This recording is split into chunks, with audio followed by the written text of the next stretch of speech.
एका बाजूला मतदान करत असताना मोदीजी नको, हिंदुत्ववादी विचाराचं सरकार, महायुती सरकार नको, पण अन्य वेळी आमच्या प्रत्येक शासकीय योजनेचा लाभ घेणारे मुसलमान समाजाचे कुटुंबे असतात. आणि मुख्यमंत्री लाडली बहीण योजनेमध्ये जे लाभार्थीची यादी आहे त्याच्यात बघितलं, त्याच्यामध्ये जास्त लाभार्थी हे त्याच संख्येचे दिसत आहेत.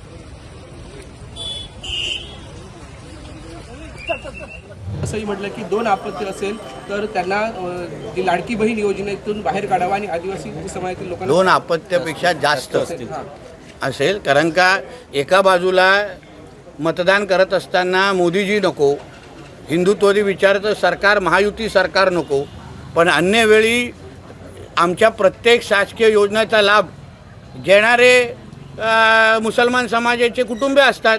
मग तुम्हाला अगर तुमचा धर्मच महत्त्वाचा असेल मग तुम्ही लाभ कशाला घेता?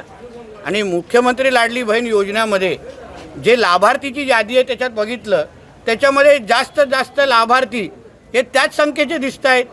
म्हणून मी आदरणीय मुख्यमंत्री देवेंद्र फडणवीसजींना आम्ही विनंती करणार आहे, फक्त आमच्या आदिवासी समाजाला बाजूला म्हणजे वगळून बाजूला ठेवून अन्य ज्यांना दोनपेक्षा जास्त अपत्य असतील त्यांना त्या योजनेमधून वगळावं, मुख्यमंत्री लाडली बहीण योजनेत, जेणेकरून जास्त हिंदू समाज आणि त्याचबरोबर जे सरकारला मतदान करतात, मोदीजींच्या नेतृत्वावर विश्वास ठेवतात, महायुती आणि आमच्या देवेंद्रजींच्या विचारावर विश्वास ठेवतात, त्यांनाच आमच्या योजनेचा लाभ भेटला पाहिजे.